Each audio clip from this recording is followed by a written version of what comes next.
साथियों, ये देश सब कुछ बर्दाश्त करता है। इस देश ने अंग्रेजों के जुल्म को बर्दाश्त किया, लेकिन जब सर के ऊपर से पानी गुजर जाता है तो यह देश खड़ा होता है। और जिस अंग्रेजों के राज में सूरज नहीं डूबता था, उसको भी इस भारत से भगाया हमारे पुरखों ने अपने दम पर, अपने आंदोलन के दम पर, अपने ताकत के दम पर।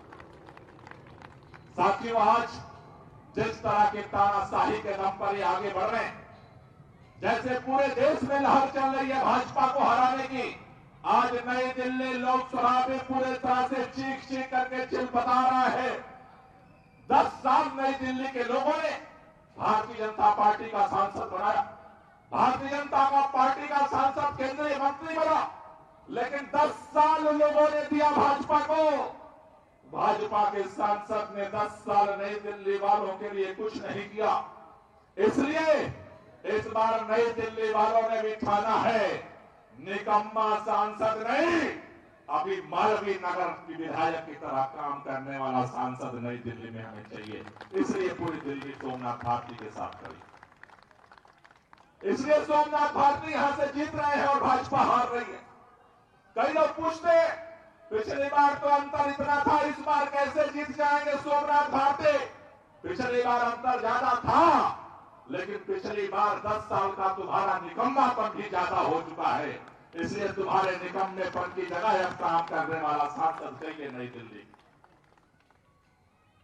दूसरी बात, पिछले 10 साल भाजपा कैसे चुनाव जीती जानते हो? क्योंकि पिछले 10 साल में 2 बार चुनाव हुआ। कांग्रेस अलग चुनाव लड़ती थी, आम आदमी पार्टी अलग चुनाव लड़ती थी। आधा वोट इधर, आधा वोट इधर, वोट बट जाता था और भाजपा को फायदा मिलता था। इस बार सोमनाथ भारती के जीतने की पहली शर्त है इनका काम करना, और सोमनाथ भारती के जीतने की दूसरी गारंटी है इंडिया गठबंधन की तरफ से चुनाव लड़ना। इस बार एक वोट भी बटने वाला नहीं है, सारा वोट एक साथ पड़ने जा रहा है, जो सोमनाथ भारती के जीत की गारंटी करने वाला है। और तीसरी गारंटी खुद थाली में सजा करके भाजपा वालों ने दिया। दिल्ली के मुख्यमंत्री अरविंद केजरीवाल को तिहाड़ जेल में बंद करके, अरे उनको शर्म नहीं आती? अरविंद केजरीवाल एक व्यक्ति नहीं है। अरविंद केजरीवाल दिल्ली के 3 बार का लाखों लोगों के समर्थन से, वोट से चुना हुआ मुख्यमंत्री है। 3 बार के चुने हुए मुख्यमंत्री को उठा करके तुमने जेल में डाल दिया। कौन है अरविंद केजरीवाल? अरविंद केजरीवाल वो है जो इस दिल्ली को 24 घंटे बिजली देता है, अंधेरा नहीं होने देता।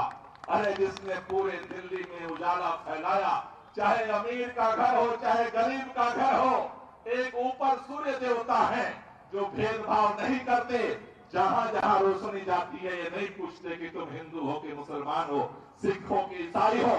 और दूसरी तरफ अरविंद केजरीवाल है जो ये नहीं पूछता कि ये अमीर का घर है या गरीब का घर। 24 घंटे दिल्ली के हर घर में उजाला फैलाता है, उसका नाम अरविंद केजरीवाल है। और तुमने उठा करके उसे जेल में डाल, उनकी पत्नी से तुम मिलने नहीं देते हो, उनके बच्चों से तुम मिलने नहीं देते हो। 23 दिन तक उस व्यक्ति को तुम तड़पाते रहे, शुगर के पेशेंट को इंसुलिन का इंजेक्शन नहीं देने दिया, कोर्ट से आदेश लेकर के इंजेक्शन मिला है। ये देश अंग्रेजों के राज में भी ऐसे जुल्म नहीं बर्दाश्त किया जो आज की ये भाजपा की तानाशाह सरकार करना चाहती है। साथियों, आपसे कहना चाहता हूं, एक ही बात कहने आया हूं। कई लोग पूछ रहे हैं चुनाव एक सांसद बनाने का है। आपसे कहने आया हूं, ये चुनाव केवल एक सांसद बनाने का नहीं है, एक मंत्री बनाने का नहीं है, सरकार बनाने का नहीं है। ये चुनाव इस देश के संविधान को बचाने का चुनाव है, इस देश के लोकतंत्र को बचाने का चुनाव है। गांव में लोग कहते हैं कि का पछतावे होत, फिर पछतावे होत का जब चिड़िया चुग गई खेत। 25 मई को अगर आपने कोई गलती की, 4 जून के परिणाम आने के बाद अगर भाजपा हमारी गलती से 400 पार हो गई, दोबारा इस देश के अंदर वोट नहीं होगा। मोदी जी आजकल टेलर दिखाते हैं, गुजरात के सूरत में उन्होंने टेलर दिखाया, नामांकन तो हुआ, सारे पास वोटर आईडी कार्ड भी था, लेकिन कोई वोट डालने नहीं गया और सांसद बन गया।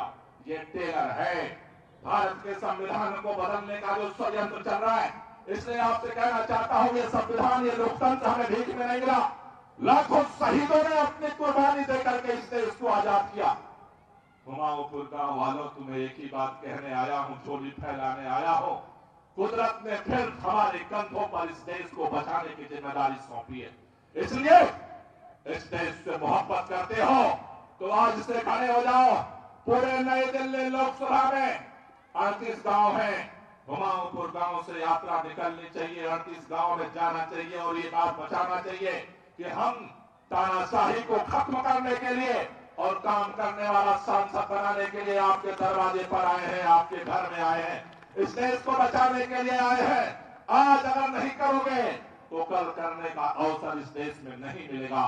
फिर आने वाली पीढ़ियां हमसे पूछेगी कि जब देश नई गुलामी की तरफ जा रहा था तुम चुप बैठे थे। इसलिए आपसे कहना चाहता हूं, आपकी जाति क्या है, आपका धर्म क्या है, आपका भाषा क्या है, आपकी बोली क्या है, आपका घर क्या है, आपका टाइटल क्या है, भूल जाओ। संविधान है तो देश है और देश है तो हम हैं। एक सीना गोली खा करके हमारे जवान सरहद पर देश की रक्षा करते हैं। इस समय हमारे कंधों पर यह जिम्मेदारी है, गोली नहीं खानी है। इस सत्ता के अहंकार में डूबे भारतीय जनता पार्टी वालों से अपने वोट की ताकत से मुकाबला करना है, इस तानाशाही का जवाब देना है। उनके पास अगर सत्ता के अहंकार की ताकत है तो हम सबके पास वोट की ताकत है। मुकाबला करने को तैयार हो, मुकाबला करने को तैयार हो, मुकाबला करने को तैयार हो, ये लड़ाई लड़ने को तैयार हो, ये लड़ाई जीतने को तैयार हो तो दोनों हाथ ऊपर करके हमारे साथ ताली बजाते, दोनों हाथ ऊपर कर लो, मेरे साथ ताली बजाते हुए नारा लगाएंगे, लड़ेंगे, लड़ेंगे, लड़ेंगे, अरे लड़ेंगे, अरे लड़ेंगे, अरे लड़ेंगे।